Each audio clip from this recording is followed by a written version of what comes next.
علیکم ورحمۃ اللہ وبرکاتہ۔ الحمدللہ نحمدہ ونستعینہ ونستغفرہ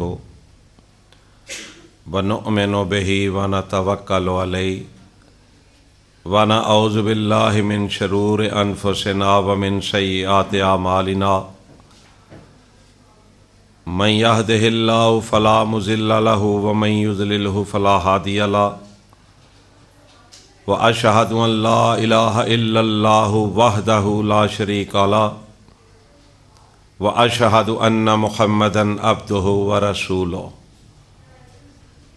أَمَّا بَعْدُ فَإِنَّ خَيْرَ الْحَدِيثِ كِتَابُ اللَّهِ وَخَيْرَ الْهَدْيِ هَدْيُ مُحَمَّدٍ صَلَّى اللَّهُ عَلَيْهِ وَسَلَّمَ وَشَرَّ الْأُمُورِ مُحْدَثَاتُهَا وَكُلُّ مُحْدَثَةٍ بِدْعَةٌ وَكُلُّ بِدْعَةٍ ضَلَالَةٍ وَكُلُّ ضَلَالَةٍ فِي النَّارِ۔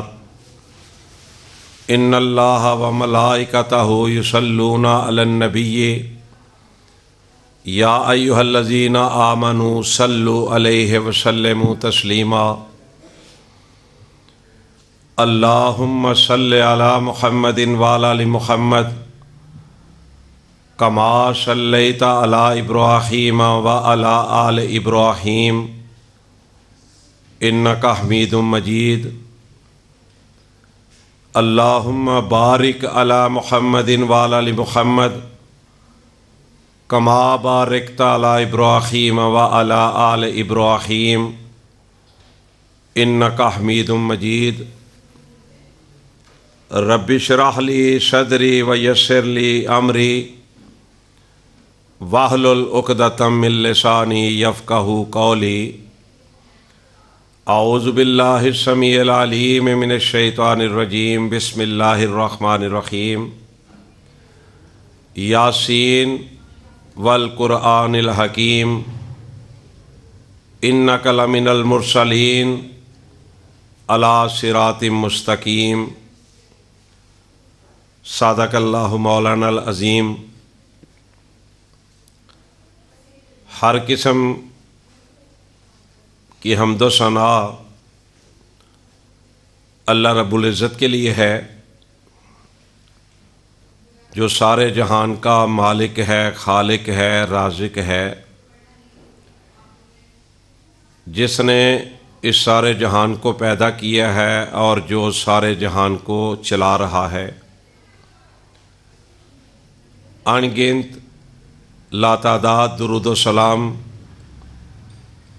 امام الانبیاء جناب محمد الرسول اللہ صلی اللہ علیہ وسلم کی ذات اقدس پر۔ نبی علیہ الصلاۃ والسلام کا فرمان ہے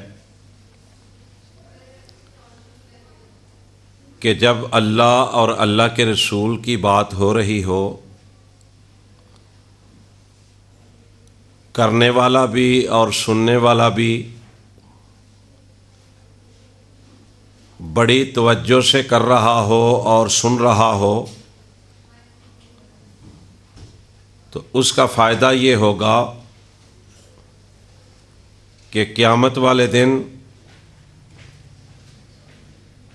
جن لوگوں نے اپنی زندگی میں اللہ اور اللہ کے رسول کی بات کو توجہ سے غور سے سنا ہوگا، یاد کیا ہوگا، عمل کی کوشش کی ہوگی، قیامت والے دن اللہ ان لوگوں کی بات پر پوری توجہ دیں گے اور ان کی بات پوری توجہ سے سماعت فرمائیں گے۔ سیرت نبی صلی اللہ علیہ وسلم کے حوالے سے ہم سی پی ایس کانفرنس روم میں موجود ہیں۔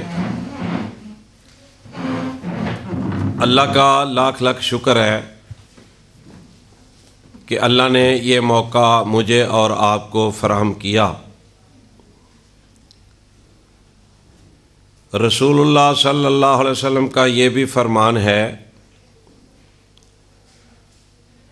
اور نبی علیہ الصلاۃ والسلام سے سچی بات اس کائنات میں نہ کسی کی تھی اور نہ کسی کی ہو سکتی ہے،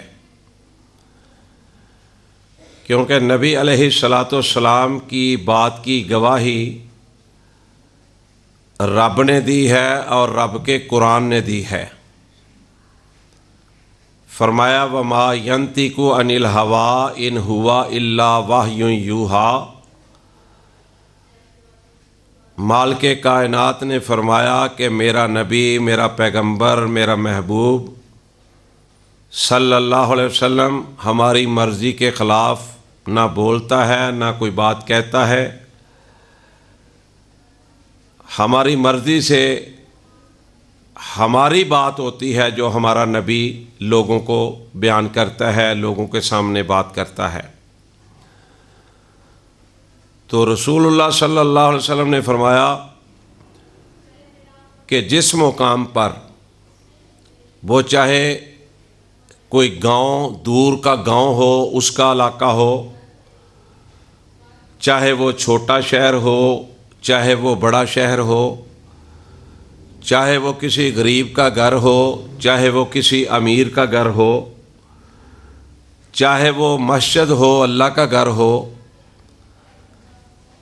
جس جگہ پہ اللہ اور اللہ کے رسول صلی اللہ علیہ وسلم کی بات کی جاتی ہے، اس جگہ پر اللہ تعالیٰ کی طرف سے فرشتوں کا نزول ہو جاتا ہے۔ اس وقت اللہ اور اللہ کے رسول صلی اللہ علیہ وسلم کے فرمان کے مطابق یہاں پہ فرشتے نازل ہو چکے ہیں اور وہ ہم سب کو اللہ تعالیٰ کی طرف سے پروٹوکول دے رہے ہیں۔ اللہ تعالیٰ سے دعا ہے کہ اللہ تعالیٰ ہم سب کا مل بیٹھنا قبول فرمائے، اور یہ جو محنت ہے اللہ تعالیٰ اس کو اپنے دربار میں قبول فرما کے ہمارے آخرت کا ذریعہ نجات بنا دے، آمین۔ بات یہ ہے کہ نبی کریم صلی اللہ علیہ وسلم مکہ میں پیدا ہوئے۔ یہ جو میں سیرت پہ بات کرنے لگا ہوں، یہ ذہن نشین کیجئے گا کہ یہ اتنا لمبا مضمون ہے کہ میرا تو یہ دعویٰ ہے کہ اگر کسی شیخ الحدیث کو، کسی مولانا صاحب کو، کسی پروفیسر صاحب کو قیامت تک اللہ زندگی عطا فرما دے تو نبی پاک صلی اللہ علیہ وسلم کی سیرت بیان کرنے کا حق ادا نہیں کیا جا سکتا، اور نبی علیہ الصلاۃ والسلام کی سیرت مکمل نہیں ہو سکتی۔ نبی علیہ الصلاۃ والسلام کی جو ذات اتنی اعلیٰ، اتنی شان والی، اتنی عظمت والی، اتنی احترام والی کہ اللہ نے اس قدر نبی علیہ الصلاۃ والسلام کا ذکر بلند کیا کہ قرآن کہتا ہے وَرَفَعْنَا لَكَ ذِكْرَكَ۔ اللہ نے اس قدر ذکر بلند کیا اپنے محبوب پیغمبر صلی اللہ علیہ وسلم کا کہ اللہ نے حد ہی مکا دی۔ جہاں پہ اللہ کا ذکر ہوتا ہے وہاں پہ اللہ کے نبی صلی اللہ علیہ وسلم کا تذکرہ ہوتا ہے۔ دیکھیں، اذان ہے، تب تک اذان مکمل نہیں ہوتی، اللہ اکبر کہا جاتا ہے، اشہد ان لا الہ الا اللہ، اشہد ان لا الہ الا اللہ کہا جاتا ہے۔ پھر آگے جب تک کائنات کے امام کا تذکرہ نہ ہو، اشہد ان محمد الرسول اللہ نہ کہا جائے، اذان مکمل نہیں ہوتی۔ تکبیر کہنے والا جب تکبیر کہتا ہے تو اشہد ان لا الہ الا اللہ کے ساتھ اشہد ان محمد الرسول اللہ جب تک نہیں کہے گا تکبیر مکمل نہیں ہوگی۔ اسی طرح نماز پڑھنے والا، وہ چاہے فرضوں کی نماز ہے، چاہے وہ سنتے ہیں، چاہے وہ نفلی عبادت ہے، چاہے وہ نماز جنازہ ہے، چاہے وہ عید الفطر کی نماز ہے، چاہے وہ عید الاضحیٰ کی نماز ہے، چاہے وہ نماز جنازہ ہے، چاہے وہ اشراق کی نماز ہے، جب تک کائنات کے امام جناب محمد رسول اللہ صلی اللہ علیہ وسلم کا تذکرہ اللہ کے تذکرے کے بعد، اللہ کے ذکر کے بعد نہیں ہوگا، تب تک وہ نماز مکمل نہیں ہوگی۔ تو میں عرض یہ کرنا چاہتا ہوں، یہ آپ کے سلیبس کے متعلقہ بھی چیزیں ہیں۔ آپ جب اللہ کرے آپ کو اللہ زندگی عطا فرمائے، آپ یہ جو میں بات کرنے لگا ہوں، اللہ کے فضل سے آپ نے ایم اے انگلش بھی کسی نے کرنا ہوگا نا، تو انشاءاللہ ان کے لیے یہ چیزیں جو ہیں یہ مشعل راہ بنے گی، ان کی رہنمائی کریں گی، اور ان کی کامیابی کا اللہ کے فضل و کرم سے یہ ذریعہ بنے گی۔ تو نبی علیہ الصلاۃ والسلام مکے میں پیدا ہوئے۔ نبی علیہ الصلاۃ والسلام نے 40 سال کی عمر میں نبوت ملی، 40 سال مکے میں گزارے بغیر نبوت کے۔ جب اللہ تعالیٰ نے نبوت دی اور حکم دیا کہ اعلان فرما دو، سب کو اکٹھا کر لو اور ان کو یہ بتا دو کہ اللہ ایک ہے، یہ اللہ نے حکم دیا اپنے پیارے محبوب کو صلی اللہ علیہ وسلم۔ اور یہ بات بھی یاد رکھنے والی ہے کہ اللہ تعالیٰ نے 1,24,000 یا 44,000 انبیاء علیہ الصلاۃ والسلام کو مبعوث فرمایا، آدم علیہ الصلاۃ والسلام سے لے کے جناب محمد رسول اللہ صلی اللہ علیہ وسلم تک۔ آدم علیہ الصلاۃ والسلام کے بعد نبی آئے، جناب نوح علیہ الصلاۃ والسلام آئے، جناب ابراہیم خلیل اللہ آئے، جناب یعقوب علیہ الصلاۃ والسلام آئے، جناب اسماعیل علیہ الصلاۃ والسلام آئے، جناب یوسف علیہ الصلاۃ والسلام آئے، جناب عزیر علیہ الصلاۃ والسلام آئے، جناب لوط علیہ الصلاۃ والسلام آئے۔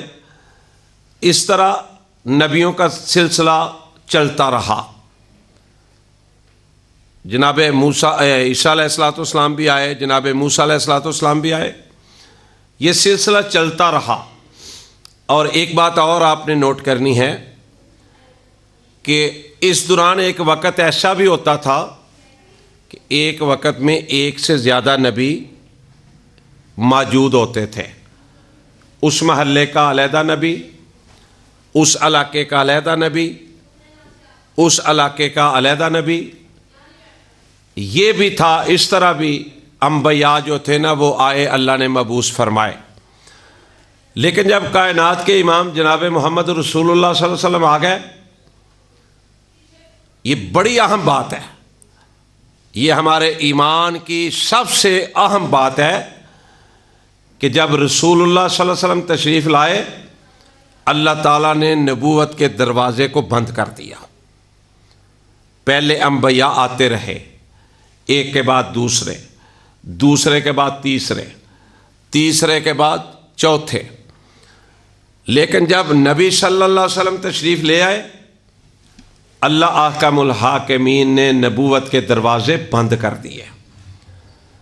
کوئی نبی اب نہیں آئے گا، نہ آ سکتا ہے۔ قیامت آئے گی، آ سکتی ہے۔ آسمان سے تارے ٹوٹ کے زمین پر آ سکتے ہیں، چاند اور سورج یہ بے نور ہو سکتے ہیں، ان سے روشنی ختم ہو سکتی ہے، ہر کام ہو سکتا ہے۔ لیکن کوئی نبی قیامت تک اب نہیں آئے گا، یہ ہمارا ایمان ہے۔ جس کا یہ ایمان نہیں ہے وہ مسلمان نہیں ہے۔ ختم نبوت والا جو مسئلہ ہے، اللہ نے فرمایا ہے نا، یا ایھا الناس الیکم رسول اللہ علیکم جمیعا، میں سب کی طرف رسول بن کے آیا ہوں۔ نبی علیہ الصلوۃ والسلام کے بعد کوئی پیغمبر، کوئی نبی، کوئی رسول نہیں آئے گا، اللہ نے دروازے بند کر دی، اور جو دروازہ اللہ بند کرے اسے کوئی کھول سکتا نہیں، کھول سکتا، اور جس دروازے کو اللہ کھول دے اسے کوئی بند نہیں کر سکتا۔ تو نبی علیہ الصلوۃ والسلام 40 سال لوگوں میں گزارے۔ آج تو ہماری زندگیاں بہت مختلف ہیں، ہمارا رہنا سہنا بہت مختلف ہے۔ حقیقت یہ ہے کہ نہ ہماری زندگیاں مسلمانوں والی ہیں، نہ ہمارا رہنا سہنا مسلمانوں والا ہے، نہ ہمارا لباس مسلمانوں والا ہے، نہ ہماری شکلیں مسلمانوں والی ہیں۔ نبی کریم صلی اللہ علیہ وسلم نے 40 سال ان لوگوں میں دن رات بسر کیے، اور 40 سال کے بعد جب نبوت ملی، اعلان ہوا، اے میرے محبوب پیغمبر جناب محمد الرسول اللہ صلی اللہ علیہ وسلم، اب اعلان کر کے کہہ دو، اب وقت آ گیا ہے، اب میرا حکم ہے، اعلان کر کے کہہ دو ان لوگوں کو جمع کر کے کہ اللہ ایک ہے۔ قل هو اللہ احد، اللہ ایک ہے، وَإِلَٰهُكُمْ إِلَٰهٌ وَاحِدٌ، اللہ ایک ہے۔ نبی علیہ الصلوۃ والسلام نے اللہ کا حکم مانا، اللہ کے حکم کی تعمیل کرتے ہوئے نبی علیہ الصلوۃ والسلام نے سب کو پیغام بھیجا کہ بھائی فلاں جگہ پہ اکٹھے ہو جاؤ، میں آپ کو ایک پیغام دینا چاہتا ہوں، میں آپ سے ایک بات کرنا چاہتا ہوں۔ سارے کے سارے وقت پر اکٹھے ہو گئے۔ کنز الاعمال میں لکھا ہے کہ جب نبی علیہ الصلوۃ والسلام نے اعلان کیا اور وقت دیا، ٹائم دیا، دن مقرر کیا، لوگ ذوق شوق سے آنا شروع ہو گیا، اور جو نہیں آ سکتے تھے نا، بیمار تھے، چل نہیں سکتے تھے، انہوں نے اپنی جگہ پہ کسی نہ کسی بندے کو یہ پیغام دے کے بھیجا کہ تم جاؤ، جا کے نبی علیہ الصلوۃ والسلام کی بات سنو، اور آ کے ہمیں بتاؤ کہ نبی علیہ الصلوۃ والسلام نے کیا کہا ہے۔ لوگ اکٹھے ہوئے، اپنے رشتہ دار بھی تھے، بیگانے بھی تھے، ہمسائے بھی تھے، محلے دار بھی تھے۔ جب ایک جگہ پہ اکٹھے ہوئے تو نبی علیہ الصلوۃ والسلام نے جب دیکھا کہ ہجوم ہو گیا ہے، سارے اکٹھے ہو گئے ہیں، تو اللہ کے رسول صلی اللہ علیہ وسلم نے جو بات کی وہ سونے کے پانی سے بھی لکھ دیں تو حق ادا نہیں ہوتا۔ سب کو مخاطب ہو کے فرمایا، اور یہ بات کوئی نہیں کہہ سکتا، قیامت تک آنے والا بڑا بھی جو نیک آدمی ہے وہ بھی اس بات کا دعویٰ نہیں کر سکتا اور اس بات کا اعلان نہیں کر سکتا۔ یہ صرف نبی علیہ الصلوۃ والسلام کی ذات تھی۔ انہوں نے سب کو فرمایا کہ مجھے یہ بتاؤ، میں نے بچپن تمہارے اندر گزارا ہے، تمہارے ساتھ گزارا ہے، جوانی کے ایام نبی علیہ الصلوۃ والسلام فرماتے ہیں میں نے تمہارے سامنے گزارے ہیں، میرے دن رات آپ کے سامنے ہیں، اگر میں نے تجارت کی ہے تو وہ آپ کے سامنے ہے، میرا ایک ایک لمحہ آپ کے سامنے ہے، اگر میں نے آپ کے ساتھ کوئی بد کلامی کی ہے، میں نے آپ کے ساتھ کوئی بد دیانتی کی ہے، میں نے آپ کے ساتھ کوئی برائی کی ہے، کوئی نقص میرے اندر دیکھا ہے تو بتا سکتے ہیں، آپ کو اس بات کی کھلی اجازت ہے۔ کتنا بڑا چیلنج ہے، آج کوئی کر سکتا ہے، قیامت تک کوئی نہیں کر سکتا۔ رسول اللہ صلی اللہ علیہ وسلم نے جب یہ اعلان کیا تو ہر ایک کی زبان سے بیک وقت نکلا کہ اے محمد صلی اللہ علیہ وسلم، ہم نے تو تجھ جیسا نہ بچپن دیکھا کسی کا، نہ نوجوانی دیکھی کسی کی، نہ کسی کے اس طرح کے دن گزارتے ہوئے کسی کو دیکھا، نہ شام گزارتے ہوئے دیکھا، نہ راتیں گزارتے ہوئے دیکھا۔ آپ تو اتنے اچھے ہیں کہ ہم نے ایسا انسان دیکھا ہی کوئی نہیں۔ ہر کسی نے شہادت دی، اور دیتے بھی کیوں نہ۔ نبی علیہ الصلوۃ والسلام کی ذات اتنی پاک، اتنی اعلیٰ، اتنی بے مثال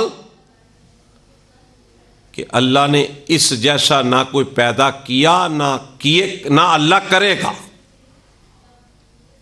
اللہ نے تو وہ قلم ہی توڑ دیا جس سے محمد کو پیدا کیا صلی اللہ علیہ وسلم کو۔ سب نے کہا، ذرا اندازہ فرمائیں اب اس کے بعد کیا ہوا۔ بڑے تعجب والی بات ہے کہ ابھی کہہ رہے ہیں کہ اے محمد صلی اللہ علیہ وسلم، نہ تم نے کبھی جھوٹ بولا، نہ تم نے کبھی بددیانتی کی، کوئی داغ نہیں تیری زندگی کے اندر۔ ایک ایک بندے نے، ایک ایک فرد نے کہا، اپنوں نے بھی کہا، بیگانوں نے بھی کہا۔ اب جب یہ بات انہوں نے کہہ دی تو نبی علیہ الصلوۃ والسلام نے فرمایا کہ اب تم نے جو شہادت دے دی ہے، اس کے بعد میں آپ سے ایک دو باتیں کرنا چاہتا ہوں۔ انہوں نے کہا جی کریں۔ اور اس سے پہلے حدیث میں آتا ہے نبی علیہ الصلوۃ والسلام نے ایک اور بات انہیں کی، فرمایا کہ اگر میں تمہیں یہ کہوں کہ پہاڑ کے پیچھے ایک لشکر کھڑا ہے آپ پر حملہ آور ہونے کے لیے، تو کیا میری بات مان لو گے؟ سب نے پھر کہا، ایک آواز میں کہا کہ اے محمد صلی اللہ علیہ وسلم۔ اس وقت تک وہ محمد بن عبداللہ تھے، نبوت ملنے سے پہلے محمد بن عبداللہ تھے، نبوت ملی محمد الرسول اللہ صلی اللہ علیہ وسلم کا لقب مل گیا۔ سب نے کہا کہ ہاں آپ جو کہیں گے ہم ماننے کے لیے تیار ہیں، ہم مانتے ہیں کہ لشکر ہے اگر آپ کہیں گے تو۔ اتنا یقین تھا نبی علیہ الصلوۃ والسلام پر، بار بار کہہ رہے تھے آپ نے کبھی جھوٹ نہیں بولا، اور واقعی بولا بھی نہیں۔ نبی علیہ الصلوۃ والسلام کے پاس جھوٹ گیا ہی نہیں۔ آپ ایماندار ہیں، دیانتدار ہیں، آپ سچے ہیں، آپ کے اندر کوئی نقص نہیں ہے۔ جب یہ ساری شہادتیں انہوں نے دے دی نا، تو نبی علیہ الصلوۃ والسلام نے پھر اللہ کا حکم سنایا۔ وہ کیا تھا؟ قولوا لا الہ الا اللہ، کہ اللہ ایک ہے، میں تجھے کہتا ہوں، میں اللہ کا پیغام تجھے سناتا ہوں، میں تجھے اللہ کا آرڈر دیتا ہوں، میں اللہ کا نبی ہوں، میرے اوپر وحی آئی ہے، میں تجھے تمہارے فائدے کی بات بتاتا ہوں کہ ایک اللہ کے بن جاؤ، ایک اللہ کی عبادت کرو۔ اور یاد رکھو جو دین اسلام ہے نا، یہ دو چیزوں پر ہے، اطیعوا اللہ و اطیعوا الرسول۔ عبادت اللہ کی کرو، یہ ذہن نشین رکھنی ہے بات آپ نے، یہ کامیابی کا راستہ ہے۔ یہ راستہ جنت کی طرف جاتا ہے، یہ راستہ جہنم کی طرف نہیں لے کے جاتا۔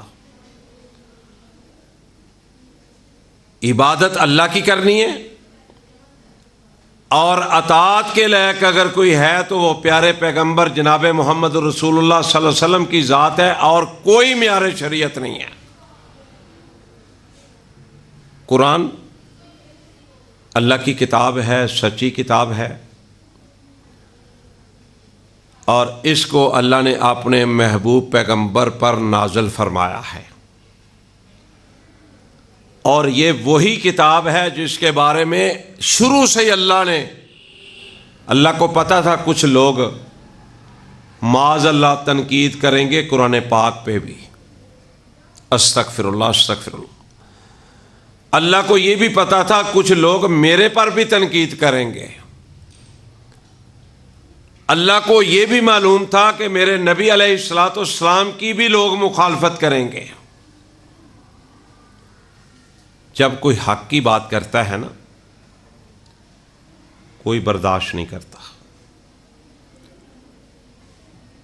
نبی علیہ الصلوۃ والسلام سے پہلے بھی جو انبیاء علیہ الصلوۃ والسلام آئے تھے،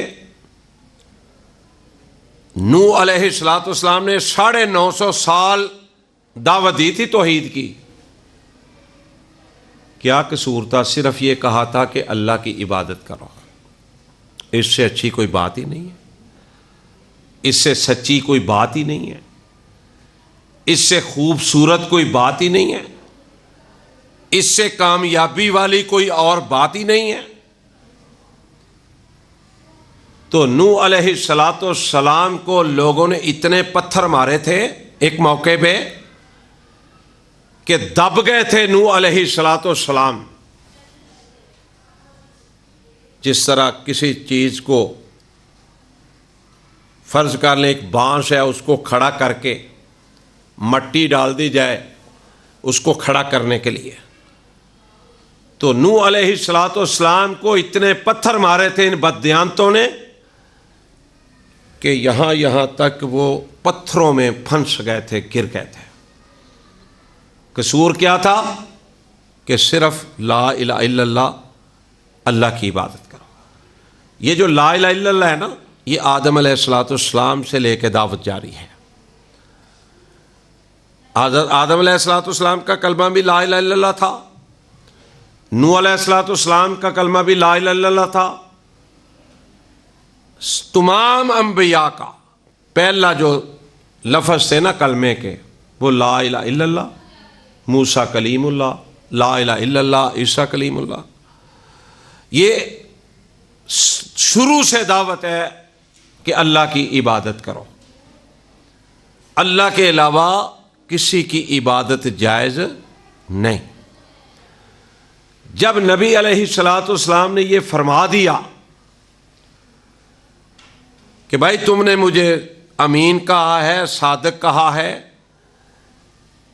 یعنی ایماندار کہا ہے، دیانتدار کہا ہے، کوئی میرے پہ کسی نے انگلی نہیں اٹھائی، تو اب میں تجھے بتاتا ہوں کہ تمہاری ترقی کا راز کس میں ہے، تمہاری کامیابی کا راز کس میں ہے؟ اللہ کی عبادت میں۔ اور میں نے بتایا کہ 2 اصول جو بندہ پکڑ لے گا انسان، موت تو آنی ہے، کل نفس ذائقۃ الموت، اس سے کسی نے نہیں بچنا۔ 100 سال عمر ہو جائے تب بھی اللہ کے پاس جانا ہے، 120 سال ہو جائے تب بھی اللہ کے پاس جانا ہے۔ قرآن کہتا ہے کل من علیہا فان ویبقی وجہ ربک ذو الجلال والاکرام، کہ ہر چیز نے فنا ہو جانا ہے سوائے اللہ کی ذات کے۔ اللہ کی ذات ہمیشہ سے ہے، اللہ کی ذات ہمیشہ رہے گی۔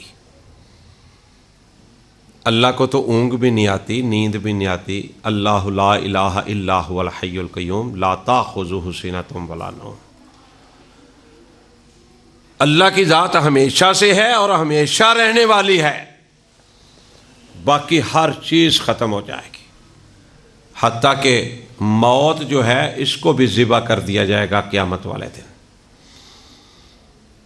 کسی کو اس کے بعد موت نہیں آئے گی. جنتی جنت میں چلے جائیں گے، جہنمی جہنم میں چلے جائیں گے. موت بھی ختم ہو جائے گی، اس کا بھی خاتمہ ہو جائے گا. تو میں عرض یہ کر رہا تھا کہ نبی علیہ الصلاۃ والسلام نے جب یہ بات کی اپنی سونی زبان سے، اپنی سچی زبان سے، اپنی میٹھی زبان سے کہ لوگوں قولوا لا الہ الا اللہ، تمہاری نجات اسی میں ہے، تمہاری بلائی اسی میں ہے کہ تم اللہ کی عبادت کرو اور میں اللہ کا نبی ہوں، میری اطاعت کرو. یہ کامیابی کے دو راستے ہیں سب سے اہم، اطیعوا اللہ و اطیعوا الرسول. عبادت ہم نے اللہ کی کرنی ہے اور اطاعت کرنی ہے پیارے پیغمبر صلی اللہ علیہ وسلم کی. کیوں اطاعت کرنی ہے نبی علیہ الصلوۃ والسلام کی؟ قرآن کہتا ہے، رب نے قرآن میں فرما دیا ہے، لقد کان لکم فی رسول اللہ اسوۃ حسنہ. قرآن میں عرض کر رہا تھا نا، قرآن ایسی پاک اور مقدس کتاب ہے، اللہ کو سب کچھ معلوم تھا لوگوں نے کیا کیا کرنا ہے. اس لیے قرآن میں شروع میں فرما دیا الف لام میم ذالک الکتاب لا ریب فیہ ھدی للمتقین الذین یؤمنون بالغیب ویقیمون الصلاۃ ومما رزقناہم ینفقون. فرمایا یہ کتاب ہے، اس کے اندر کوئی شک نہیں،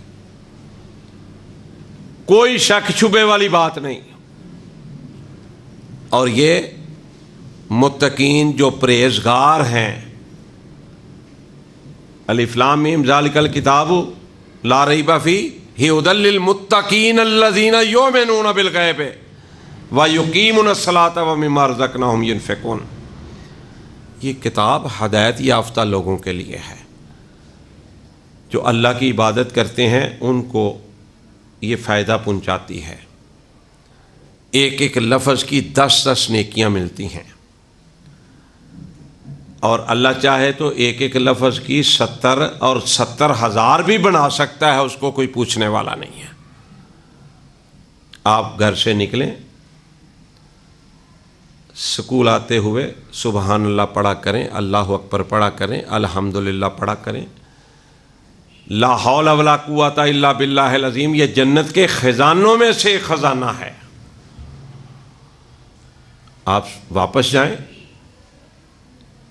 بائک پہ جائیں، رکشے پہ جائیں، پیدل جائیں، استاد ہوں یا بچے ہوں، گھر جاتے ہوئے اللہ کا ذکر کیا کریں. دیکھیں آتے ہوئے بھی اللہ کا ذکر، جاتے ہوئے بھی اللہ کا ذکر، برکتیں ہی برکتیں. اور کون سا ایسا بندہ ہے جس کو برکتوں کی ضرورت نہیں ہے؟ کوئی بھی نہیں ہے. مجھے بھی، آپ کو بھی اللہ کی رحمتوں کی ضرورت ہے، اللہ کے کرم کی ضرورت ہے، اللہ کی برکتوں کی ضرورت ہے.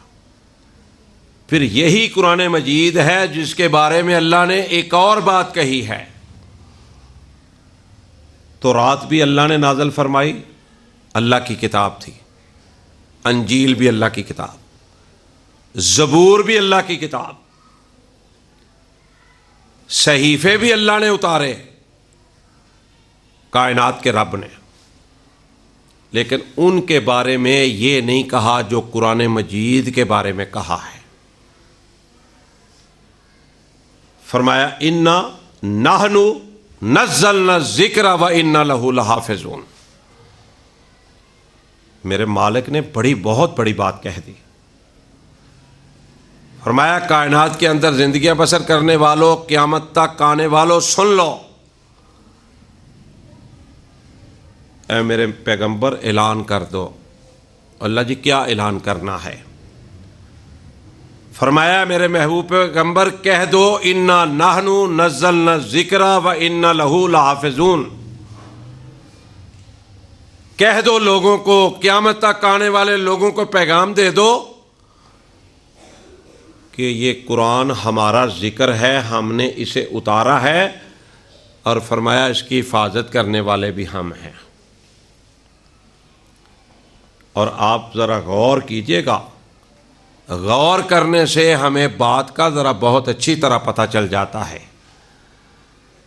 جب ہم روٹین وائز دیکھتے ہیں تو شاید ہمیں وہ ہمارے ذہن پہ اتنا اثر انداز وہ بات نہیں ہوتی، جب غور کریں تو پھر ہمیں پتہ چلتا ہے کہ اصل معاملہ کیا ہے۔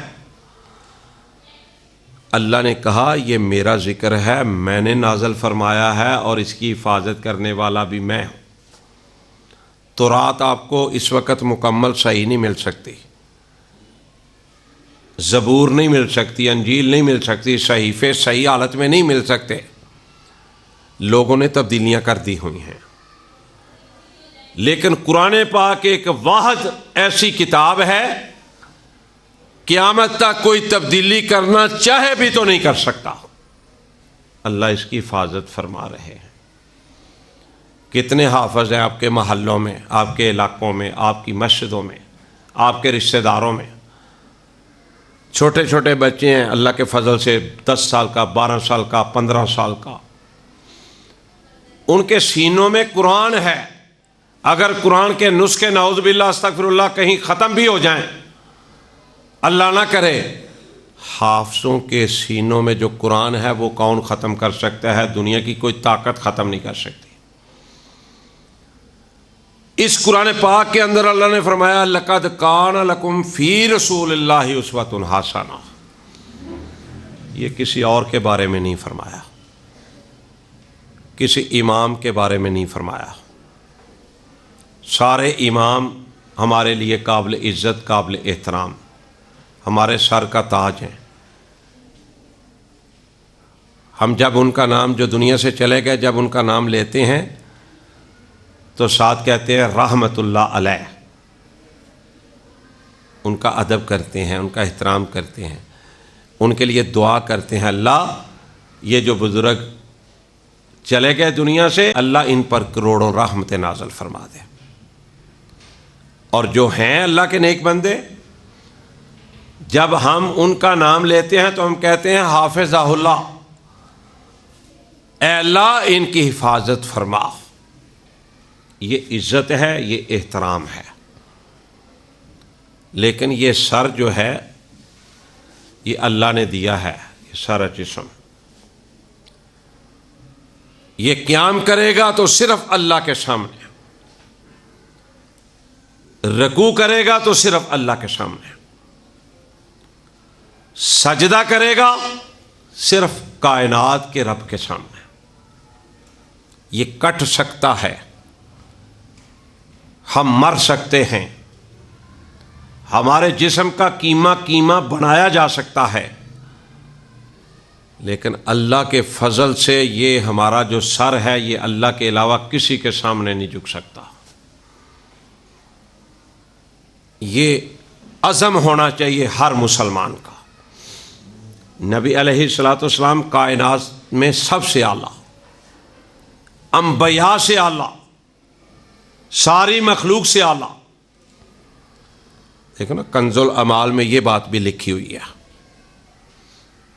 کنز الاعمال 7-8 جلدوں کی نا ایک کتاب ہے حدیث کی، اتنے سیٹ بنتا ہے جب وہ کتابیں لگائی ہوں نا، اتنی موٹی ہیں۔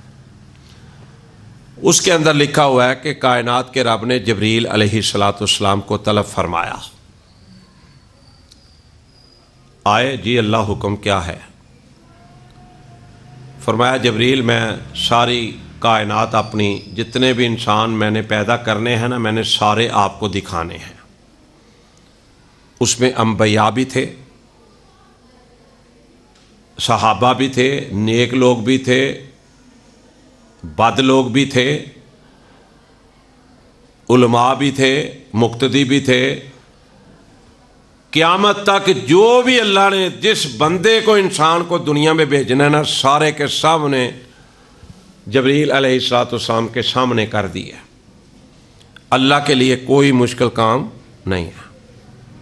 میرے لیے مشکل ہو سکتا ہے، آپ کے لیے ہو سکتا ہے، صدر پاکستان کے لیے مشکل ہو سکتا ہے، امریکہ کے صدر کے لیے مشکل ہو سکتا ہے، کائنات کے رب کے لیے کوئی کام مشکل نہیں، وہ کن کہتا ہے فیکون ہو جاتا ہے، ایک سیکنڈ بھی نہیں لگتا، ایک سیکنڈ بھی۔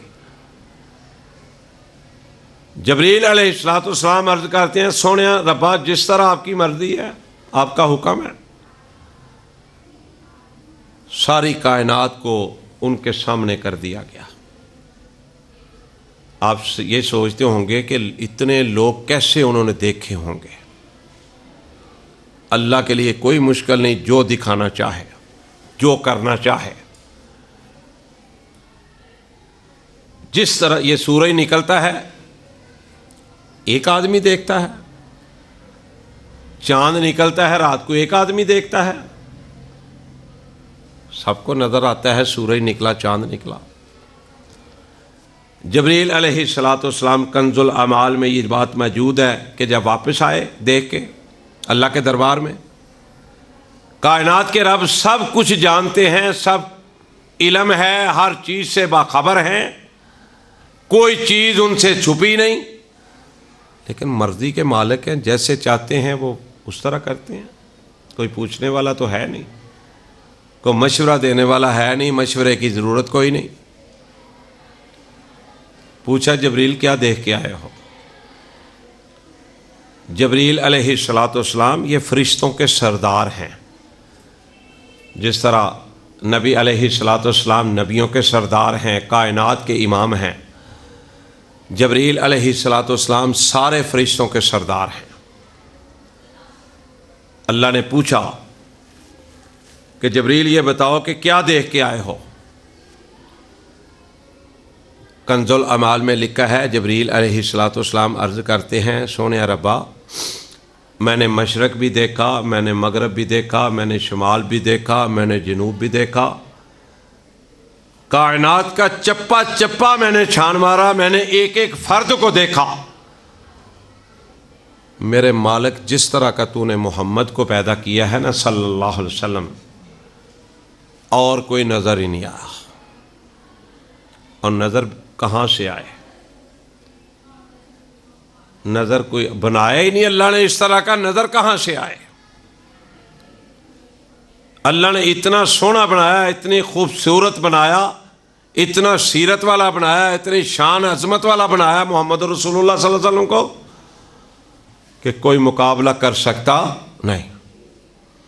تو میں عرض یہ کر رہا تھا کہ عبادت اللہ کی، وَإِلَٰهُكُمْ إِلَٰهٌ وَاحِدٌ، ایک مقام پہ اللہ نے فرمایا یا ایھا الناس اعبدوا ربکم الذی خلقکم والذین من قبلکم لعلکم تتقون۔ جب اللہ کا قرآن پڑھتے ہیں نا، ترجمے کی طرف ہماری توجہ جاتی ہے۔ اللہ توفیق دے جب ہم قرآن پڑھیں، ترجمہ پڑھیں، تو اس طرح قرآن بندے سے باتیں کرتا ہے جس طرح دو دوست آپس میں بیٹھ کے باتیں کرتے ہیں، اس طرح قرآن باتیں کرتا ہے انسان کے ساتھ جب قرآن پڑھیں اور اس کا ترجمہ پڑھیں۔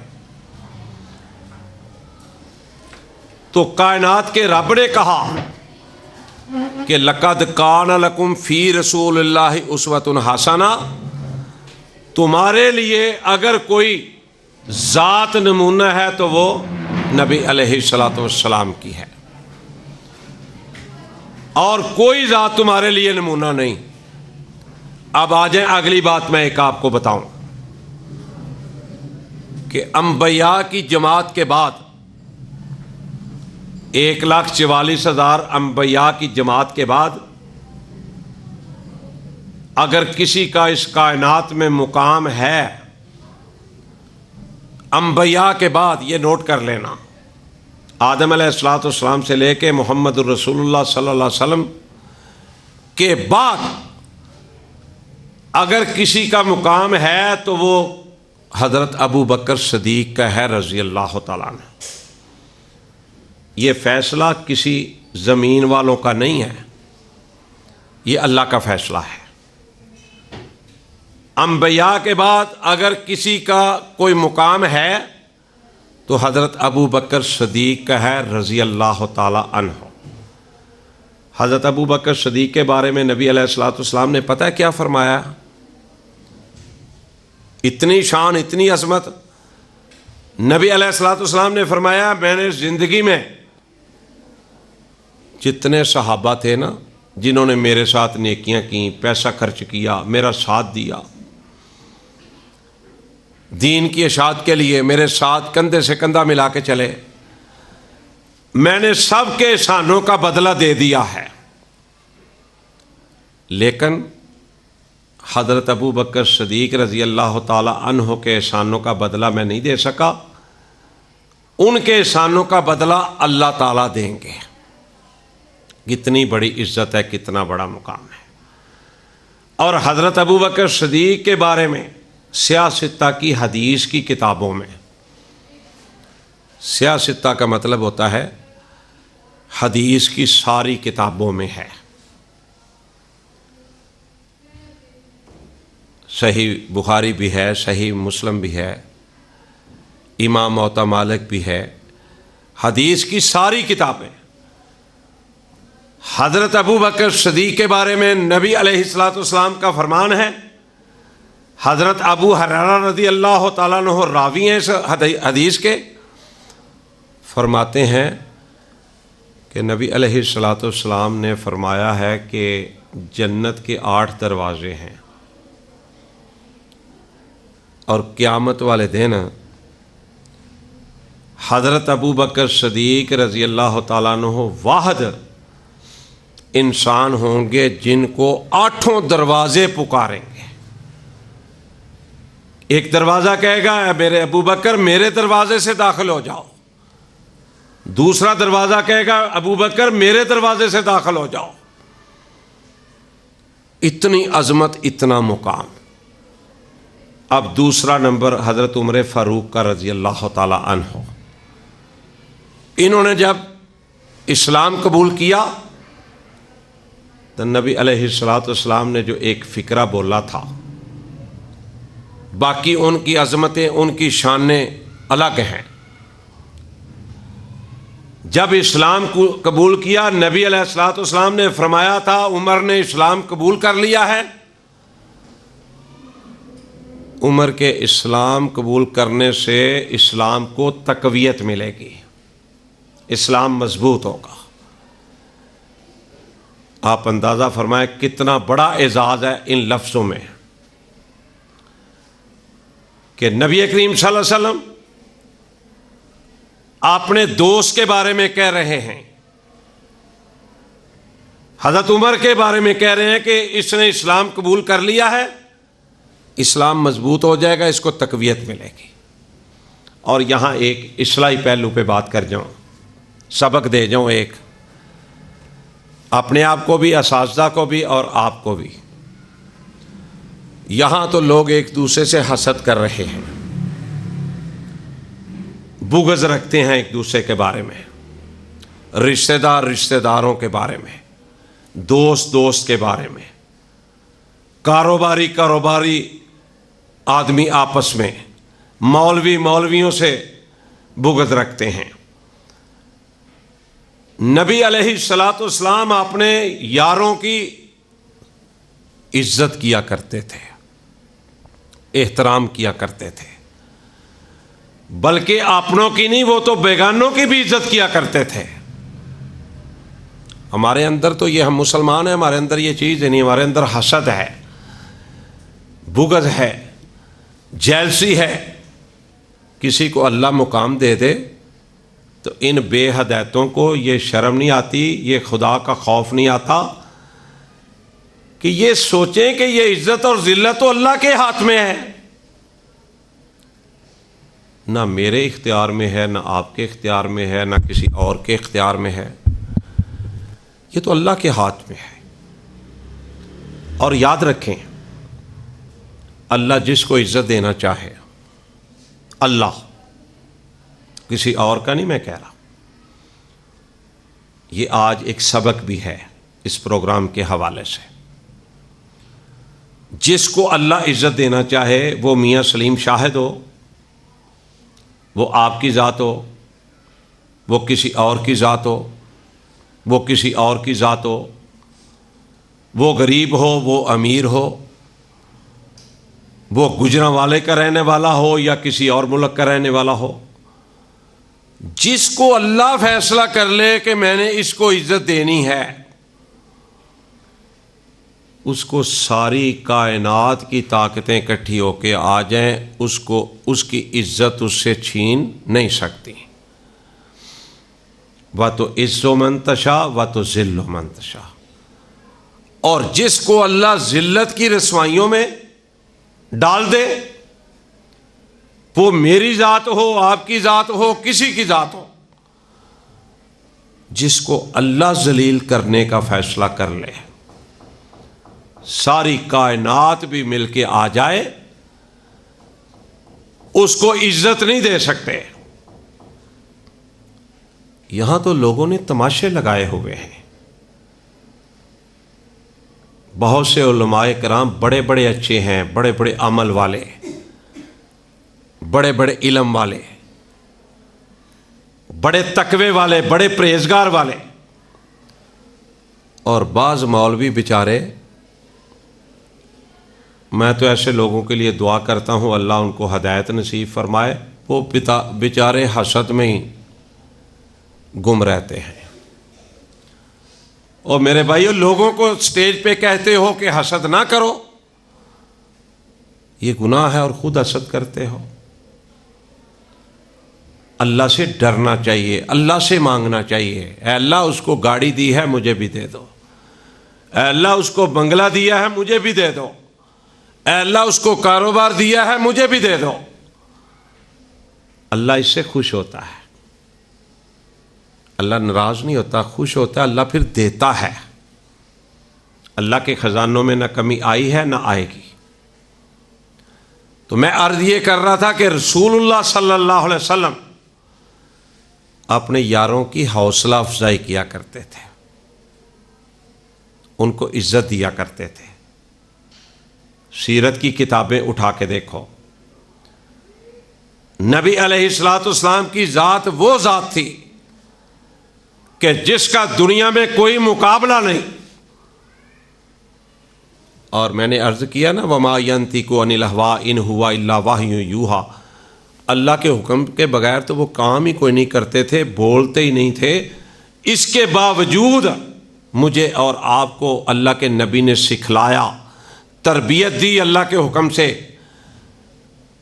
وہ اپنے صحابہ سے مشاورت کیا کرتے تھے، مشورہ کیا کرتے تھے، اے ابو بکر تم بتاؤ، اے عمر تم بتاؤ، اے عثمان غنی تم بتاؤ، اے علی تم بتاؤ، یہ مسئلہ ہے، اس کا کیا حل کرنا چاہیے۔ کیوں پوچھا کرتے تھے؟ ان کی عزت کرتے تھے، ان کا احترام کرتے تھے۔ یہاں پہ حقیقت بات یہ ہم معاشرے میں دیکھتے ہیں، کسی ایک بندے کی کارکردگی سامنے آ جائے، لوگ اس سے حسد کرنا شروع کر دیتے ہیں، لوگ اس سے بغض کرنا شروع کر دیتے ہیں، لوگ اسے کونے پہ لگانا شروع کر دیتے ہیں۔ اس کو نہ بلاؤ، اس کے آنے سے ہماری ویلیو بڑی کم ہو جاتی ہے۔ پچھلے دنوں نا، یہ اللہ کی توفیق ہے، پچھلے دنوں نہیں، پچھلے سالوں میں جب لاسٹ ٹائم عمرے پہ گیا نا، اللہ کی توفیق ہے، 9 بار اللہ نے اپنے گھر بلایا ہے، یہ اللہ کا خاص احسان ہے۔ جب آخری بار گیا نا، بات سننے والی ہے، لائیو بھی چل رہا ہے، میرے وہ جو دوست وہاں موجود تھے انہیں بھی وہ سنیں گے بعد میں، یا بھی مکے کے اندر ہم اپنے خرچے پہ گئے ہوئے تھے، جس طرح عام لوگ جاتے ہیں، لیکن جب ہم مکے میں تھے تو سرکاری وفد وہاں آئے ہوئے تھے پوری دنیا سے، پوری دنیا سے علماء کرام۔ ہمارے گجرانوالہ میں بھی ہمارے ایک محسن، ہمارے پیر و مرشد، بڑا احترام ہے ان کے بڑوں کا بھی، ان کا بھی۔ میں اپنی جماعت میں کسی کی بات مانوں یا نہ مانوں، میں ان کی بات کو اہمیت دیتا ہوں۔ عالم دین ہیں حافظ محمد عمران عریف ان کا نام ہے، حافظ اللہ تعالیٰ، اللہ انہیں صحت اور سلامتی والے زندگی عطا فرمائے۔ وہ سرکاری طور پہ گجرانوالہ سے گئے ہوئے تھے، وفد میں شامل تھے، بڑا پروٹوکول تھا ان کا سعودی حکومت کی طرف سے، اتفاق سے ہماری بھی ملاقات ہو گئی، تو ہمیں ان کی وجہ سے بہت سے فائدے حاصل ہوئے وہاں پہ۔ اللہ انہیں جزائے خیر دے، انہیں زندگی دے، صحت دے، لمبی ایمان والی زندگی دے۔ سامنے ہوٹل تھا، وہاں پہ وہ رہائش پذیر تھے، سرکاری پروٹوکول تھا، ان کی مہربانی کہ وہ محبت کرتے رہے، جہاں وفد نے جانا ہوتا مجھے بھی ساتھ لے جاتے۔ ہم دو دوست تھے، مولانا عتیق گجر صاحب اور میں تھا۔ جہاں یہ خانہ کعبے کا غلاف بنتا ہے، جو فیکٹری ہے ساری، وہ بھی ہم نے دیکھی ان کے وساطت سے۔ ہمیں کون جانے دیتا تھا وہاں پہ، عام بندہ تو جا ہی نہیں سکتا۔ وہ بھی سارا ہم نے سیٹ اپ دیکھا۔ پھر جو بتانے والی چیز ہے، عزت اللہ کے ہاتھ میں ہے۔ بڑے بڑے وہاں علماء کرام تھے، میں سب سے کم درجے کا آدمی تھا وہاں پہ، سب سے کم درجے کا، یہ حقیقت ہے۔ بڑے بڑے علماء کرام، شیخ الحدیث انڈیا سے آئے ہوئے، پاکستان سے آئے ہوئے، بنگلہ دیش سے آئے ہوئے۔ اب ایک موقع پہ امام جو تھے نا بیت اللہ کے، اللہ کے گھر کے جو امام تھے، انہوں نے آنا تھا، اور یہ جو سرکاری طور پہ علماء کرام آئے ہوئے تھے، ان کو خطاب کرنا تھا۔ مجھے بھی موقع مل گیا حافظ صاحب کی شفقت سے، محبت سے، ہمارے حافظ صاحب لیڈر بھی ہیں جماعت کے، ہم ان کے ساتھ جا کے تیسری چوتھی لائن میں پیچھے بیٹھ گئے۔ امام کعبہ تشریف لائے، سعادت کی بات تھی سب کے لیے۔ امام کعبہ ہونا کوئی چھوٹی بات ہے؟ اللہ کی مرضی کے بغیر کوئی اللہ کے گھر کے مسلح پہ کھڑا نہیں ہو سکتا۔ آئے، آ کے انہوں نے خطاب کیا، آدھا پونا گھنٹہ انہوں نے خطاب کیا۔ اس کے بعد لوگ نا دوڑے ان کی طرف ملنے کے لیے۔ ہر بندے کی خواہش تھی، میری بھی خواہش تھی، ہر بندے کی خواہش تھی۔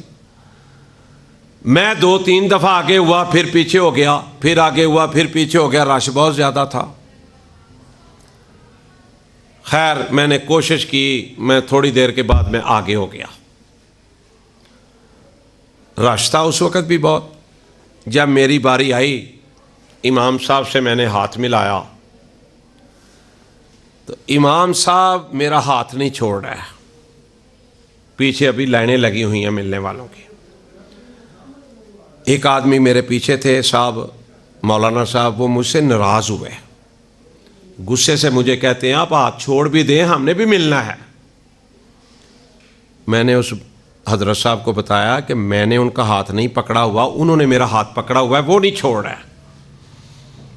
لو جی، کچھ لمحے کے بعد اس طرح سمجھ لیں کہ جتنے وقت میں انہوں نے 5 لوگوں سے ہاتھ ملایا نا، اتنے وقت انہوں نے میرا ہاتھ نہیں چھوڑا۔ خیر میں نے سمجھا کہ انہیں کوئی نا غلطی لگی ہے، ہو سکتا ہے کوئی میری شکل کا ان کا دوست تھا، کوئی واقف تھا، تو انہیں کوئی شبہ پڑا ہے، غلطی لگی ہے، اس وجہ سے انہوں نے زیادہ دیر میرا ہاتھ پکڑے رکھا ہے۔ اب 1 ہفتہ گزر گیا، مدینے جب ہم گئے تو اتفاق سے وہ سرکاری وفد بھی مدینے میں تھا،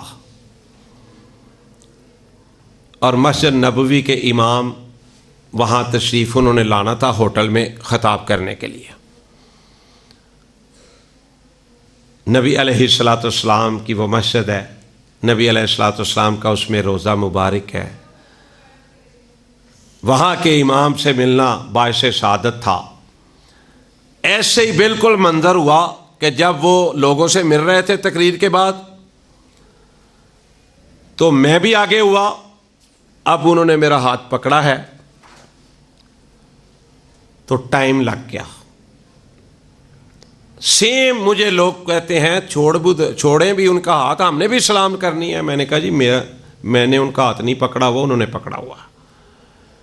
اس کے بعد انہوں نے کیا شفقت فرمائی، اللہ کی مہربانی ہوئی، جب میرا ہاتھ چھوڑا تو میرا یہ ہاتھ جو ہے نا انہوں نے دوسرے ہاتھ میں پکڑ لیا اور لوگوں سے سلام لیتے رہے۔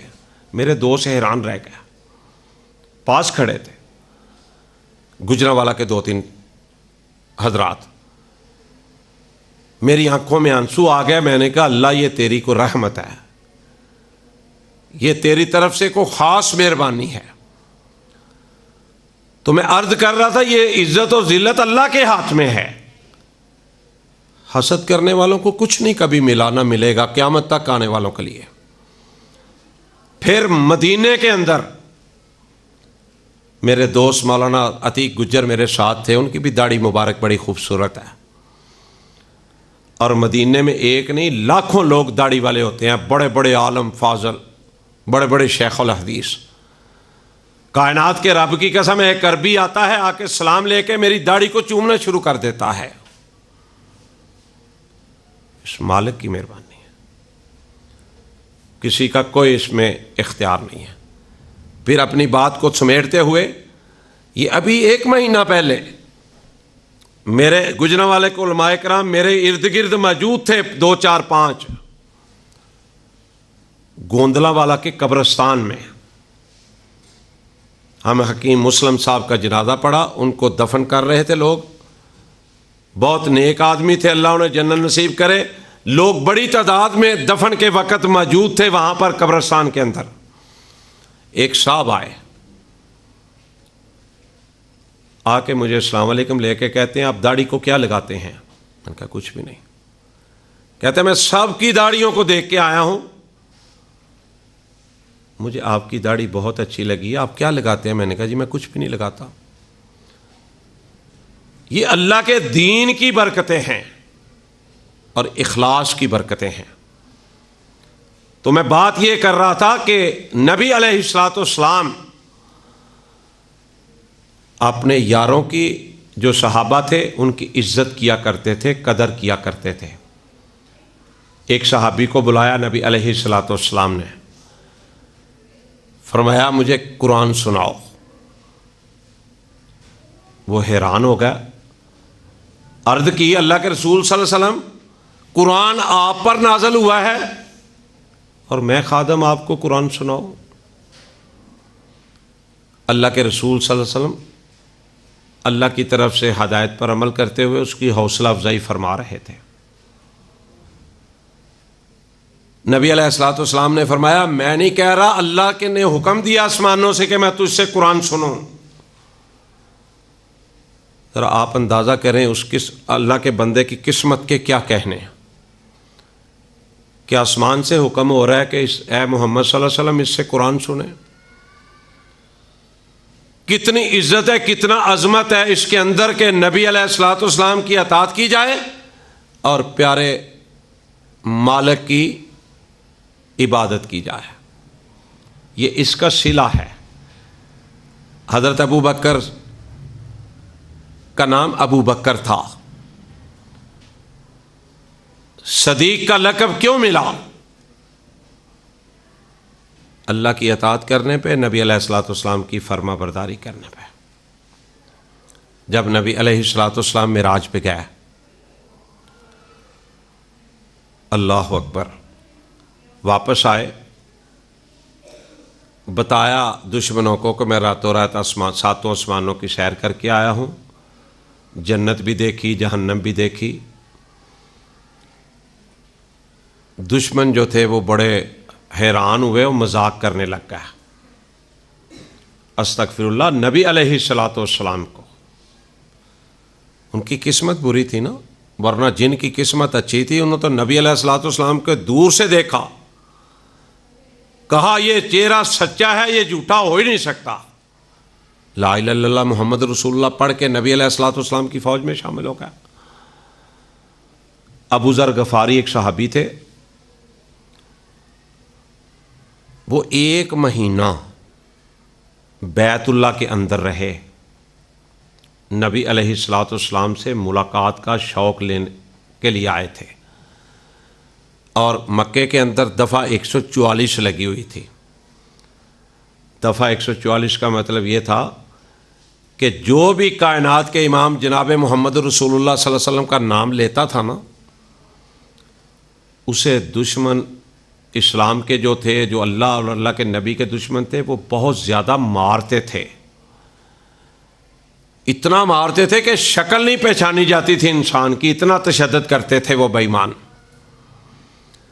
ابو ذر غفاری آئے، اپنے قبیلے کے سردار تھے، اپنے بھائی کو کہنے لگے کہ اے میرے بھائی، تم میرے کاروبار کا خیال رکھو، مجھے معلوم ہوا ہے، میں نے سنا ہے کہ ایک آدمی جس کا نام محمد ہے صلی اللہ علیہ وسلم، اس نے نبوت کا دعویٰ کیا ہے، میں اسے دیکھنا چاہتا ہوں، ملنا چاہتا ہوں، اور اندازہ لگانا چاہتا ہوں کہ وہ سچا ہے یا جھوٹا ہے۔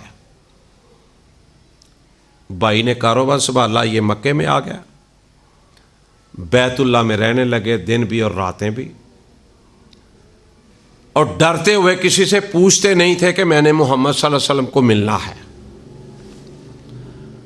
حدیث کی کتابوں میں آتا ہے کہ کافی دن گزر گئے، ایک دن ابو بکر صدیق رضی اللہ تعالیٰ عنہ سے ملاقات ہوئی، ایک روایت میں آتا ہے کہ جناب علی رضی اللہ تعالیٰ عنہ سے ملاقات ہوئی۔ ڈرتے ڈرتے پوچھا کہ میں نے محمد صلی اللہ علیہ وسلم سے ملنا ہے، کیا آپ میری ملاقات کروا سکتے ہیں؟ وہ چونکہ نبی علیہ الصلوۃ والسلام کے ساتھی تھے،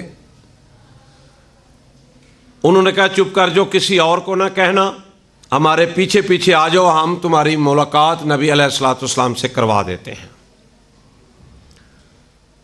پہلے وہ اپنے گھر لے گئے، انہیں کھانا کھلایا اور پوچھا کہ تم اتنے دن، 20 دن یا مہینہ بیت اللہ میں رہے ہو، کہاں سے کھاتے تھے؟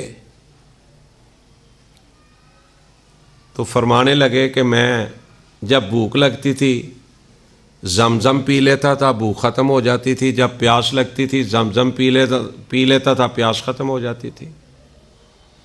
اندازہ فرمائیں ان لوگوں نے کتنی محنت کی اسلام کے لیے۔ ہمیں تو بیٹھے بٹھائے مل گیا، گھروں میں مل گیا، ہمیں پھر بھی قدر نہیں ہے۔ ابو ذر غفاری کو جب نبی علیہ الصلوۃ والسلام کے پاس لے کے گیا،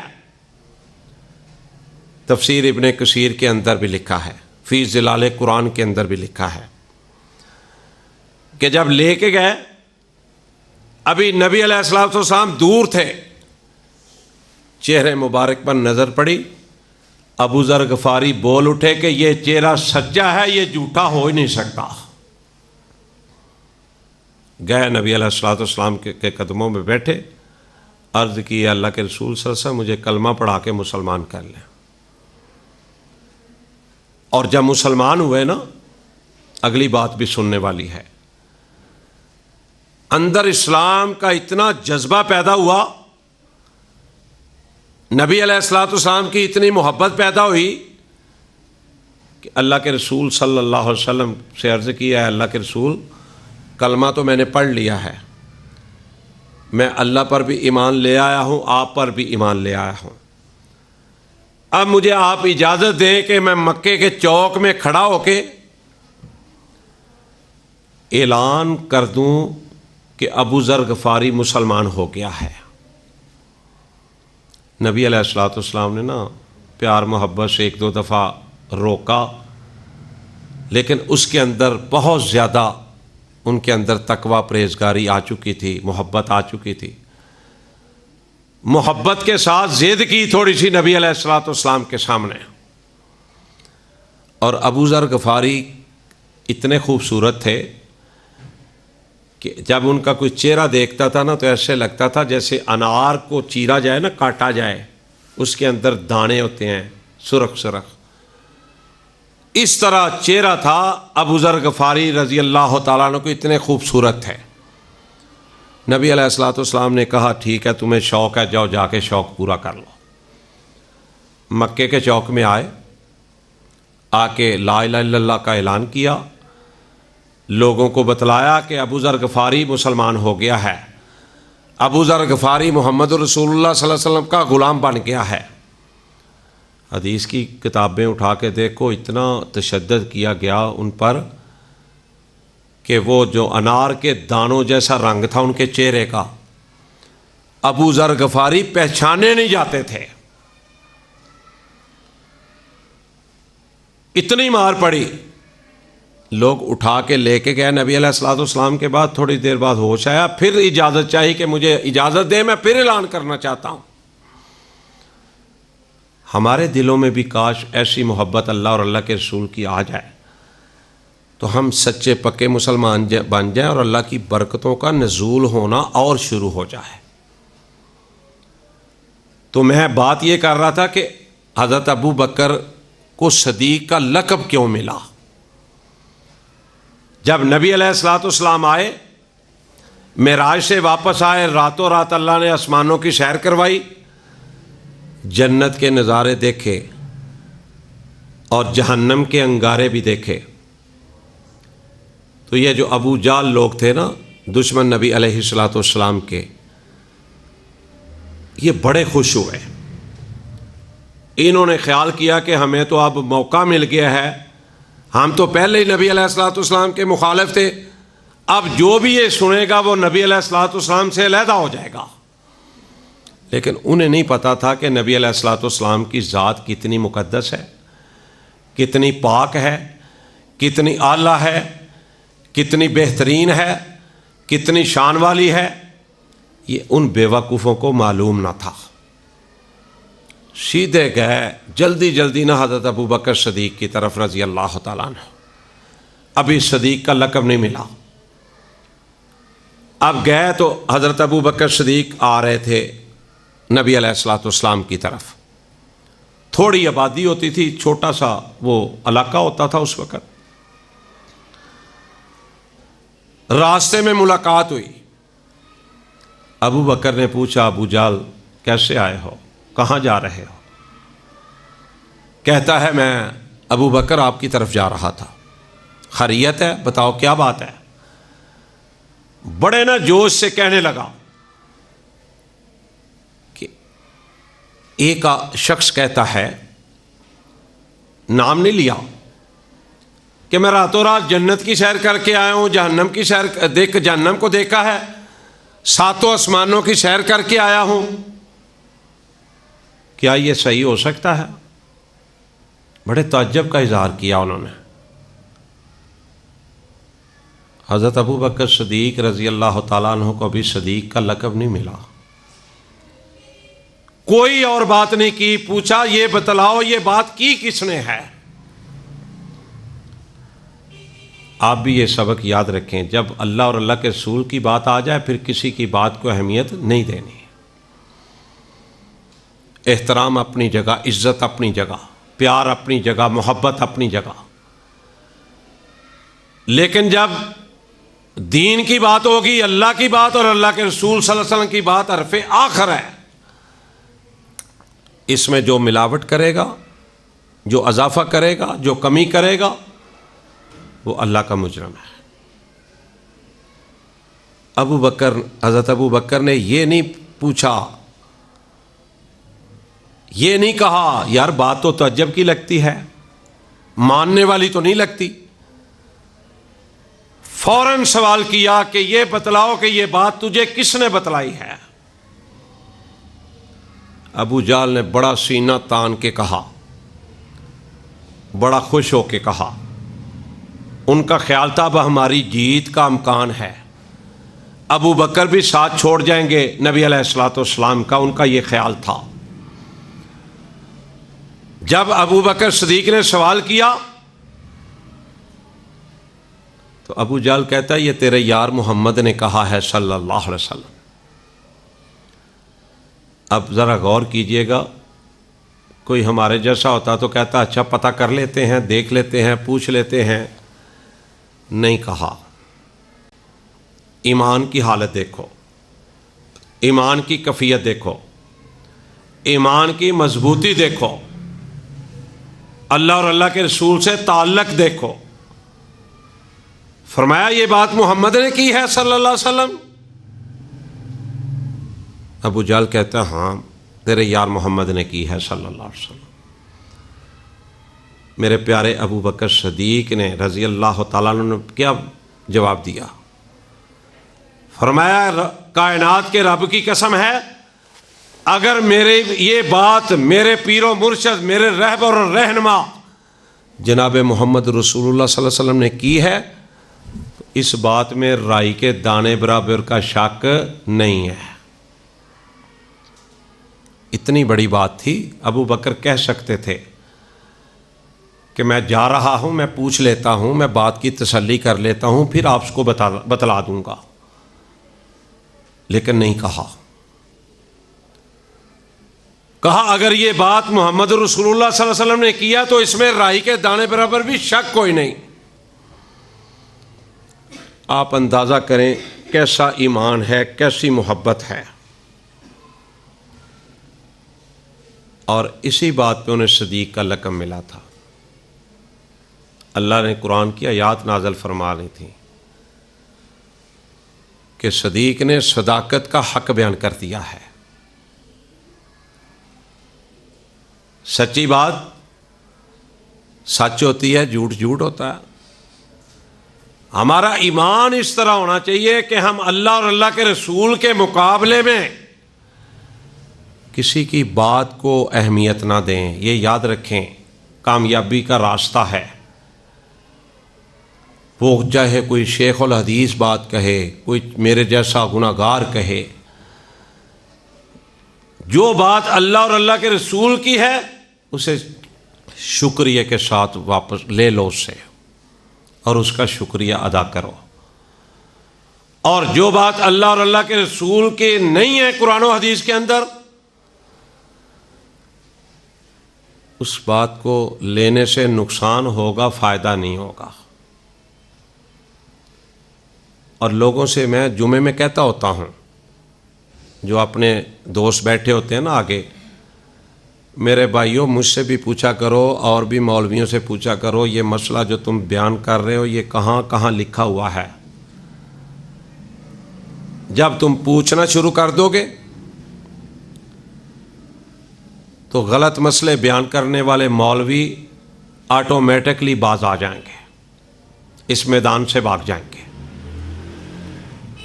تو نبی علیہ الصلوۃ والسلام کی ذات کے بارے میں بات کر رہا تھا۔ اماں جی عائشہ صدیقہ رضی اللہ تعالیٰ عنہ بیان فرماتی ہیں کہ ایک امیر گھر کی ایک عورت تھی، اس نے چوری کر لی، اس نے چوری کر لی۔ یہ حدیث ہے صحیح بخاری کے اندر۔ اماں جی عائشہ صدیقہ رضی اللہ تعالیٰ عنہ بیان فرماتی ہیں چوری کر لی، نبی علیہ الصلوۃ والسلام کی عدالت میں مقدمہ آ گیا، اور نبی علیہ الصلوۃ والسلام کی عدالت سے سچی کس کی عدالت دنیا میں ہو سکتی ہے؟ کسی کی نہیں۔ آج تو عدالتوں میں مذاق بنا ہوا ہے، رشوت عام ہے، سفارشیں عام چلتی ہیں، بیڑا گرک مسلمانوں کا کر دیا ان غلط لوگوں نے، سفارشی لوگوں نے، رشوت لینے دینے والوں نے۔ نبی علیہ الصلوۃ والسلام نے فیصلہ کر دیا کہ اس عورت کا ہاتھ کاٹ دیا جائے۔ غالباً اگر مجھے غلطی نہیں لگ رہی تو فاطمہ نام تھا اس عورت کا۔ نبی علیہ الصلوۃ والسلام نے فیصلہ دے دیا۔ وہ جس قبیلے کی عورت تھی نا، وہاں پہ ہلچل مچ گئی، بےزتی محسوس کرنے لگے کہ ہماری عورت کا ہاتھ کاٹا جائے گا، قبیلے کی بڑی انسلٹ ہوگی، بےزتی ہوگی۔ اب صلاح مشورے شروع کر دیے کہ نبی علیہ الصلوۃ والسلام کے پاس سفارش لے کے کون جائے۔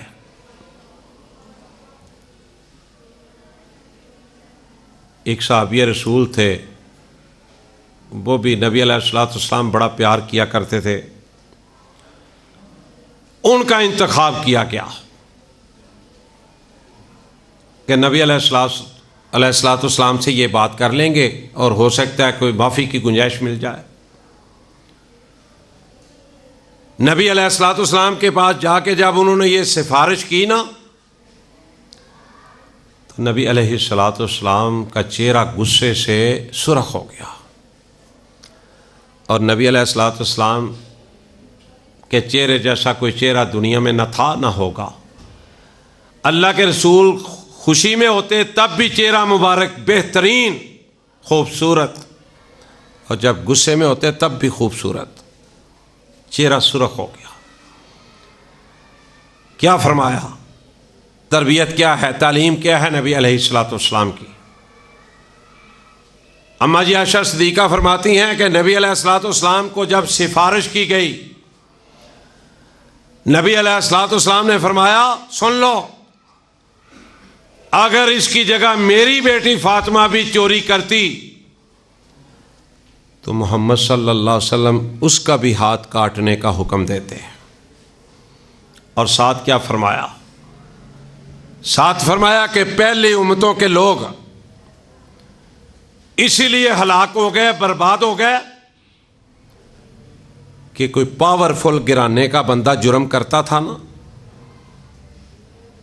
تو وہ بچ جاتے تھے، اس کو سزا نہیں دی جاتی تھی۔ کوئی غریب جرم کرتا تھا تو اس کو سزا دی جاتی تھی، جبکہ جو اسلام ہے وہ تو مساوات کا درس دیتا ہے۔ وہ غریب ہو اس کے لیے بھی ایک ہی ہے، امیر ہو اس کے لیے بھی ایک ہے۔ اور میں نے عرض کیا نا کہ عبادت اللہ کی اور اطاعت، آج کا سبق یہ ہے، اطاعت پیارے پیغمبر صلی اللہ علیہ وسلم کی۔ اب آئے میں عبادت کے حوالے سے ایک واقعہ آپ کو سناؤں۔ اللہ سے مانگنا بہت بڑی عبادت ہے۔ حضرت عمر فاروق رضی اللہ تعالی عنہ، ان کے بیٹے تھے عبداللہ بن عمر رضی اللہ تعالیٰ عنہ، صحابی رسول تھے صلی اللہ علیہ وسلم۔ عبداللہ بن عمر کے بیٹے تھے آگے سے سالم رحمۃ اللہ علیہ، یعنی اب حضرت عمر کے وہ پوتے تھے، حضرت عبداللہ بن عمر رضی اللہ تعالیٰ عنہ کے وہ بیٹے تھے۔ ایک وقت آیا بیت اللہ کا طواف کر رہے تھے، اللہ کے گھر کا، اور خوش نصیب ہیں وہ جو بیت اللہ کا طواف کرتے ہیں، بڑا ہی مزہ آتا ہے، لفظوں میں بیان نہیں کیا جا سکتا۔ اللہ تعالیٰ سب کے نصیبوں میں کرے۔ وہ سالم رحمۃ اللہ علیہ طواف کر رہے تھے، بڑے خوبصورت تھے، نوجوان تھے، بڑا قد تھا۔ اس وقت کا جو حکمران ہے نا، امیر المومنین، وہ بھی طواف کر رہے تھے۔ میری طرف دیکھیں، وہ بھی طواف کر رہے تھے۔ انہوں نے دیکھا یہ نوجوان ہے، خوبصورت ہے بہت زیادہ، لیکن اس کا جو لباس ہے نا وہ بڑا غریبوں والا ہے۔ طواف کرتے کرتے اس سے پوچھا، اے نوجوان تو بڑا خوبصورت ہے لیکن غریب معلوم ہوتا ہے۔ کہا اللہ کا شکر ہے۔ امیر المومنین جو بادشاہ تھا وہ کہنے لگا کہ میں بادشاہ ہوں، امیر المومنین ہوں، مجھ سے مانگو جو مانگنا چاہتے ہو میں تجھے دوں گا۔ نوجوان کہنے لگا کو عقل کی بات کریں، میں اس کے گھر میں ہوں جو سارے خزانوں کا مالک ہے، اور تو کہہ رہا ہے مجھ سے مانگ اس کو چھوڑ کے۔ میں مانگوں گا تو اس رب سے مانگوں گا جو ساری کائنات کا مالک، خالق اور رازق ہے۔ میں اللہ کے گھر میں تجھ سے مانگوں؟ بادشاہ جو تھا نا وہ خاموش ہو گیا۔ اس نے اپنے ایک خادم کو جو اس کے ساتھ تھا اس کو ڈیوٹی لگائی کہ یہ نوجوان جب یہ بیت اللہ سے باہر نکلے گا نا تو میری ملاقات کروانی ہے، تمہاری یہ ڈیوٹی ہے۔ خادم نے کہا جی ٹھیک ہے۔ کچھ وقت گزرا، وہ طواف کر کے نفل ادا کیے، باہر چلا گیا، خادم پیچھے پیچھے۔ خادم نے جا کے پیچھے سے روک لیا۔ اس نے کہا نوجوان بات سن کے جانا، بادشاہ تمہیں ملنا چاہتے ہیں۔ خانہ کعبہ کے باہر بادشاہ کی ملاقات کروائی گئی. بادشاہ نے کہا اب مانگو جو مانگنا چاہتے ہو، اب تو تم خانہ کعبے سے باہر ہو، بیت اللہ سے باہر ہو. اس نے کہا تم مجھے کیا دے سکتے ہو؟ اس نے کہا جو چاہو، دولت چاہو، بنگلہ چاہو، کوٹھی چاہو، زمین چاہو، سونا چاہو، چاندی چاہو. اس نے کہا مجھے ان چیزوں کی ضرورت نہیں ہے، اگر تم مجھے جنت لے کے دے سکتے ہو اللہ سے تو وہ لے کے دے دو. میں نے کتاب میں پڑھا کہ بادشاہ کی آنکھوں میں آنسو آ گیا، رونے لگ گیا، زار اکتا. کہنے لگا یہ تو مجھے بھی پتا نہیں، یہ تو میں بھی نہیں جانتا کہ مجھے بھی جنت ملنی ہے کہ نہیں ملنی، میں تجھے کیسے لے کے دے دوں. جنتی صرف وہ لوگ ہیں جن کے بارے میں اللہ اور اللہ کے رسول نے ہمیں بتلا دیا ہے. باقی کون جنتی ہے کون جہنمی ہے یہ صرف خدا کی ذات جانتی ہے. ہم کسی کے بارے میں کچھ نہیں کہہ سکتے، کسی کے بارے میں کوئی فتویٰ نہیں دے سکتے. یہ نیک ہے یہ بد ہے یہ اس مالک کو پتہ ہے. وہ چاہے تو مجھ جیسے گناہگار کو معاف کر دے، آپ کو معاف کر دے. وہ چاہے تو بڑے نیکوکاروں کو پکڑ لیں، کوئی اسے پوچھنے والا نہیں ہے، کوئی اسے روکنے والا نہیں ہے. وہ جس کو چاہے جس طرح چاہے وہ کر سکتا ہے. اب دیکھو نا، مکے کے اندر ایک نہر ہے، اس کا نام ہے زبیدہ نہر. یہ ہارون الرشید بادشاہ تھا بڑا مشہور، اس کی بیوی نے بنوائی تھی زبیدہ نے. اور یہ جو زبیدہ تھی نا، اس نے حاجیوں کی خدمت کے لیے یہ نہر بنوائی تھی، بڑی محنت کروائی. نہر تیار ہو گئی، حاجیوں نے پانی پینا شروع کر دیا. ایک وقت آیا کل نفس ذائقۃ الموت، وہ فوت ہو گئی. فوت ہونے کے بعد کچھ دیر کے بعد نا اپنے خاندان کے، بڑا نیک خاندان تھا وہ سارا، خواب میں نا بزرگوں کو ملی. ایک بزرگ تھے بڑے اللہ کے ولی، نیک تہجد گزار، ان سے ملاقات ہوئی زبیدہ کی خواب میں.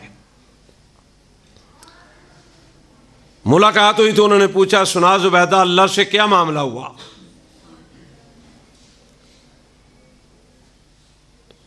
کہنے لگیں کہ بہت سخت معاملہ ہے اللہ سے، اور واقعی ہمیں یہ دعا کرنا چاہیے کہ اللہ ہم سے حساب نہ لے. حساب تو دنیا میں کسی کا لینا شروع کر دے نا کوئی، تو کوئی حساب پہ پورا نہیں اترتا. کوئی مالک اپنے ملازم کا حساب لینا شروع کر دینا تو مالک حساب پہ پورا نہیں اتر سکتا. تو اللہ اگر حساب لینا شروع کر دے تو بڑی مشکل چیز ہے. دعا کیا کریں کہ اللہ حساب کتاب نہ لے، بس اپنی رحمت سے ہمیں معاف کر دے. یہ بہت دعا کرنی چاہیے. تو کہتی ہیں کہ بہت اللہ کے ساتھ سخت معاملہ ہے حساب کتاب کا. بزرگ کہتے ہیں میں نے پوچھا سنا پھر تو نے جو نہر کھدوائی تھی، اتنی محنت سے، اتنا پیسہ لگایا، حکومت سے لگوایا، بڑی محنت کی، بڑی جدوجہد کی، اس کا کوئی فائدہ ہوا؟ ہم تو چھوٹی سی نیکی کر لیں تو ہم کہتے ہیں پتہ نہیں ہم نے کیا کر لیا ہے. چھوٹا سا کام کوئی اچھا کر لیں تو ہم کہتے ہیں پتہ نہیں کتنا بڑا مار کا ہم نے مار لیا ہے. نیکی کرنی چاہیے اور اللہ سے دعا کرنی چاہیے کہ اللہ قبول کر لے. نہ کرے تو اسے کون پوچھ سکتا ہے. کہنے لگی خواب کے اندر کہ نہیں، مجھے نہر کا کوئی فائدہ نہیں پہنچا. کیوں نہیں پہنچا؟ یہ اللہ نے کہا تیری ذمہ داری تھی، آپ حکمران تھے، آپ کی ذمہ داری تھی. دیکھیں نا، ایک استاد ہے، اس کی ذمہ داری ہے کہ وہ بچوں کو اچھے طریقے سے پڑھائے. اللہ اجر دے گا، یہ نہیں کہ اجر نہیں دے گا. اگر کوئی بھی بندہ خلوص دل سے محنت کرے گا، کام کرے گا، وہ میری ذات ہو یا کسی اور کی ہو، اللہ تعالیٰ اسے اجر دے گا، اللہ تعالیٰ اسے محروم نہیں رکھے گا. ایک بندہ بددیانتی سے کام کرتا ہے، وقت پورا کرتا ہے، کوئی شک نہیں کہ اس کی پکڑ قیامت والے دن ہوگی، اتنی ہوگی کہ وہ چھڑا نہ سکے گا۔ کوئی بھی شخص ہے، وہ دکاندار ہے، کارخانے والا ہے، اسکول والا ہے، عالم دین ہے، کوئی بھی ہے، قاری ہے، مولانا صاحب ہے، کوئی بھی ہے۔ کہتی ہیں نجات نہیں، اللہ نے وہ معاملہ پیش آیا تھا، اللہ نے کہا کہ وہ آپ کی ذمہ داری تھی، آپ حکومت میں تھے، آپ کے ذمہ داری تھی کہ آپ یہ کام کرتے۔ میں اکثر اپنی ڈیوٹی پہ بیٹھ کے یہ کہتا ہوں کہ میں بیماری کی حالت میں بھی ڈیوٹی دیتا ہوں، بارش کی حالت میں بھی ڈیوٹی دیتا ہوں، اور میں کسی پر احسان نہیں کرتا، یہ میری ذمہ داری ہے، اللہ نے میری ذمہ داری لگائی ہے، بس اللہ قبول کر لے اس کو۔ بزرگ کہتے ہیں پھر میں نے پوچھا کہ پھر کیا معاملہ آیا، کوئی نجات کا ذریعہ بنا کہ نہ؟ یہ آپ کے لیے بہت سبق آموز بات ہے جو میں اب کرنے لگا ہوں آگے، یہ آپ سے تعلق ہے اس بات کا۔ بزرگوں نے پوچھا کہ سنا پھر کوئی نجات کا ذریعہ بنا؟ کہنے لگی ہاں بنا۔ کس بنیاد پر؟ یہ خواب میں ان کی باتیں ہو رہی ہیں۔ کہنے لگیں کہ اللہ تعالیٰ نے مجھے معاف کر دیا ہے، اللہ تعالیٰ کو میرا ایک کام بڑا پسند آیا تھا، نیکیاں کرتے رہنا چاہیے، پتہ نہیں کون سی ادا اللہ کو پسند آ جائے۔ پوچھا وہ کیا؟ کہنے لگی کہ اللہ نے کہا کہ ایک وقت تھا تم باغ میں سہیلیوں کے ساتھ نہ ٹہل رہی تھی، سیل کر رہی تھی، پھول کھلے ہوئے تھے، بڑی پیاری پیاری خوشبو تھے، موسم بڑا اچھا تھا، بادلوں والا، بارش والا، تم آپس میں گپ شپ لگا رہی تھیں تو اللہ اکبر کی آواز تیرے کان میں پڑی، تو نے سارے باتیں چھوڑ کے اپنا دوپٹہ سر پہ لے لیا، میرے نام کا احترام کیا۔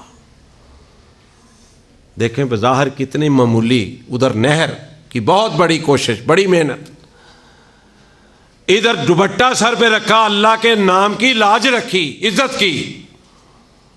کئیوں کو پرواہ ہی نہیں ہوتی، اللہ اکبر کی آوازیں آ رہی ہیں، وہ اسی طرح بیٹھی ہیں، اسی طرح کھڑی ہیں۔ اذان ہو فرض ہے، ویسے بھی دوپٹہ سر پہ رکھنا اچھی بات ہے، بہت اچھی بات ہے۔ وہ کہتی ہیں، اللہ کہتے ہیں کہ وہ دوپٹہ تو نے رکھا، اللہ اکبر کی جب آواز آئی تو نے میرے نام کا احترام کیا، اللہ نے اس میرے عمل کو بہت زیادہ پسند کیا اور میری نجات کا ذریعہ بنا دیا۔ اس کے ساتھ یہ تو حدیث نہیں ہے، اس کے ساتھ ایک حدیث سنا دیتا ہوں میں آپ کو۔ نبی علیہ الصلوۃ والسلام نے فرمایا کہ میں جب معراج سے واپس آیا تو انہوں نے صحابہ کو اکٹھے کیا، جمع کیا، صحابہ سے فرمانے لگے، جہاں اور باتیں بتلائیں نا وہاں پہ یہ بات بتلائی کہ میں نے جنت میں ایک ایسی خاتون کو دیکھا جس کی زندگی اچھی نہیں گزری تھی، میں نے اس خاتون کو جنت میں سیر کرتے دیکھا، اس نے اپنی زندگی اللہ کی نافرمانی میں گزاری تھی۔ صحابہ نے نا تعجب کا اظہار کیا کہ اللہ کے رسول صلی اللہ علیہ وسلم آپ یہ بھی فرما رہے ہیں کہ اس نے اپنی جو زندگی ہے وہ اللہ کی نافرمانی میں گزاری، پھر وہ جنت میں کیسے چلی گئی؟ تعجب کا اظہار کیا۔ شک کوئی نہیں تھا نبی علیہ الصلوۃ والسلام کی بات پہ، ویسے پوچھنا چاہا۔ نبی علیہ الصلوۃ والسلام نے فرمایا کہ یہ وہ عورت تھی جس نے ایک پیاسے کتے کو پانی پلایا تھا۔ گزر رہی تھی، ایک کتا پیاسا تھا، میں نے پڑھا ایک دو جگہ پہ کہ وہ اس کا جو جوتا تھا وہ پیچھے سے بند تھا، اس بند جوتے پیچھے والے حصے میں اس نے پانی کنویں سے نکالا، جتنا جتنا اس میں جوتے میں پانی ٹھہرا اس نے 2 دفعہ 3 دفعہ 4 دفعہ تھوڑا تھوڑا کر کے اس کتے کو پلایا جو تڑف رہا تھا پیاس سے۔ زمین پہ اس نے پانی پلایا، کائنات کے رب نے آسمانوں پر جنت کے سرٹیفکیٹ دے دیے۔ نبی علیہ الصلوۃ والسلام نے یہ فرمایا اللہ بہت رحم کرنے والا ہے، بڑا کریم ہے، بڑا رحیم ہے، لیکن کچھ کر کے اس سے مدد مانگے تو وہ کرے گا۔ یہ نہیں کہ نہ بندہ نماز پڑھے، نہ قرآن پڑھے، نہ روزہ رکھے، نہ رزق حلال کھائے، نہ محنت کرے تو وہ کہ اللہ بڑا غفور الرحیم ہے۔ اللہ تو غفور الرحیم ہے، اس میں کوئی شک نہیں، لیکن یہ بھی ہے ان بطش ربک لشدید، اللہ کی پکڑ بھی بڑی سخت ہے۔ اللہ مجھے اور آپ کو سب کو اللہ معاف فرمائے، اللہ سب کو قرآن و حدیث پر عمل پیرا ہونے کی توفیق عطا فرمائے۔ ہمارے جو گناہ ہیں اللہ معاف فرما کے اللہ ہمیں نیکیوں کی زیادہ سے زیادہ توفیق عطا فرمائے۔